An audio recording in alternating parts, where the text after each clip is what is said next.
Hey guys, it's Emma Vigeland with TYT Politics. I'm on the wrong channel, I think.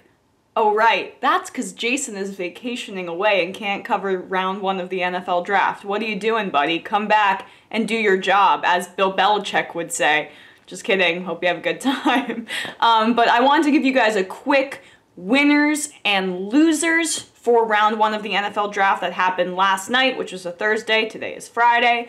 I think the big winner that's on everybody's minds is the San Francisco 49ers. So they traded back one spot. They were at number 2, and they traded back to number 3 so the Chicago Bears could get Mitch Trubisky out of UNC. The Bears gave up a 3rd this year, a future 3rd, and a future 4th to the San Francisco 49ers. That's basically a highway robbery for 1 pick, and they still got the guy that they wanted, Solomon Thomas. He's a top 5 player in the draft, and basically they gave up nothing, and they just gained everything, and they got their guy anyway, which is amazing. And the 49ers also, with a cherry on top, got Rubin Foster, who is an amazing linebacker. He's a top 15 talent, top 10 talent even in the draft, and he's going to be a great inside linebacker. They lost Patrick Willis. I think that Rubin Foster could be the guy to replace him, and the 49ers just really killed it.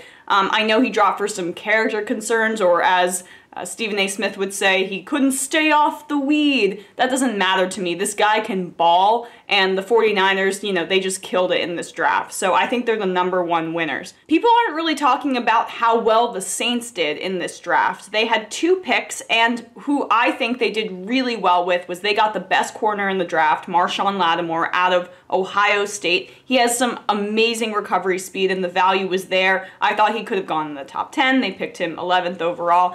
And they filled a need. The Saints have the worst secondary in the NFL. They gave up more passing yards, I believe, last year than any other team. And I think he's going to have a great rookie season. He'll be able to fill a role right away, and he'll be able to go and be a part of that defense and be a leader in that locker room right away. I really like Marshon Lattimore. And they also got a 2nd pick out of it, an offensive tackle out of Wisconsin, Ryan Ramczyk. So I think that they did really well, the Saints. Not a lot of people are talking about how they did, but you should look out for them. They, despite their pretty terrible record over the past couple of seasons, are actually way better than that record indicates. They have a lot of talent on that roster and not a lot of holes, but that secondary needed to be addressed, and they did that, which I'm really happy that they did. My 3rd winner is Jameis Winston.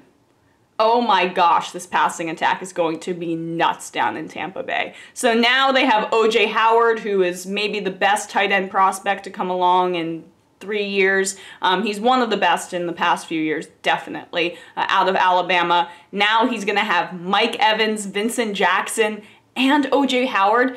If the Tampa Bay Buccaneers address their running game in the 2nd round, or the 3rd round potentially, this could be a lethal offense. Yes, there are some concerns on the other side of the ball with defense for the Tampa Bay Buccaneers, but not that many. This team is really building, and they're building smartly. So Jameis Winston has got to be really happy that he has O.J. Howard out of Alabama, who's just going to be a great tight end prospect. Now let's move on to losers. My #1 loser is really easy. And it's actually not the Chicago Bears, because at least they got the quarterback that they wanted, even though they gave up so much for him. I still think they're losers, but not quite to the level of the Cincinnati Bengals. They picked at 9 John Ross, a very fast wide receiver. I don't dispute that, but he had 2 meniscus tears and 1 microfracture surgery. That's really troubling to me. He's had 3 major surgeries and had 1 good season at Washington, and they picked him at 9. You could get a speedy kind of Swiss Army tool guy, you know, to use an old cliche, in round 2 or round 3. There's a reason you're picking at 9, Cincinnati. It's not like Andy Dalton can just lob the ball down the field and, like, John Ross is going to go up and get it. I mean, he needs help in many other areas, and the team has a lot of defensive holes. I just think John Ross is going to spend a lot of time on IR. I hope not. I hope for his success to be great. but these injuries are really troubling, and I would not have rolled the dice at 9 for a guy with this injury history.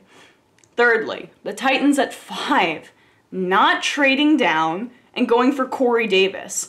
Why didn't they trade down? These teams, like the Bengals and the Titans, reaching for wide receivers. Corey Davis is less of a reach than John Ross. I'll say that now. I think that pick is a little bit better.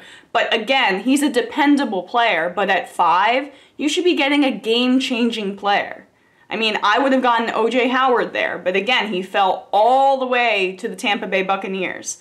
He's a possession receiver. I'm talking about Corey Davis now. And just because they have a need, they don't need to fill it and reach for it. They could have traded down. There were a lot of teams looking to trade up, as evidenced by what happened with the Houston Texans, etc.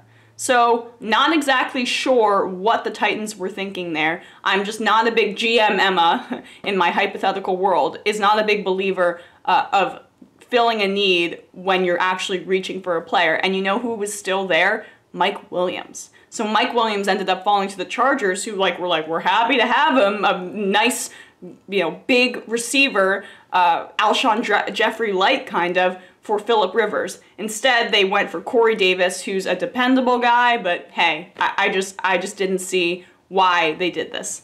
And again, obviously, the Bears, they gave up way too much to go 1 pick ahead. I just don't... Say worst case scenario, the Bears or the Browns or the Bills traded to 2 and took Mitch Trubisky. There were other quarterbacks in this draft, and it wasn't worth trading up 1 spot just to get your guy and losing all of those picks. It's just not something that I would do as a GM. I guess they can be happy that they have their quarterback of the future, but I see him as a little bit Alex Smithy. Has the athleticism, I understand, but is he the kind of guy that I would give up that much for? No. And lastly, I have some question marks. I'm curious about the Browns' picks. I would have said they were winners if I didn't know their history of royally screwing everything up. But I am excited to see how Myles Garrett plays, and I am excited to see how Jabril Peppers plays. I think these guys are really great players, and if the Browns foster their talents adequately, they could be really, really big superstars in the NFL. I see that Jabril Peppers has a little bit of the honey badger in him. He is extremely talented, but his stock fell due to off-the-field concerns. Those concerns aren't really there for me. I think it was a great pick by the Browns, so I'm really excited to see what happens there. The only reason that the Browns aren't the winners in my column is because they are the Browns, and I don't even want to jinx them. So, all right, guys. Have a great day. Thanks for letting me hang out on TYT Sports, and can't wait for another exciting NFL season.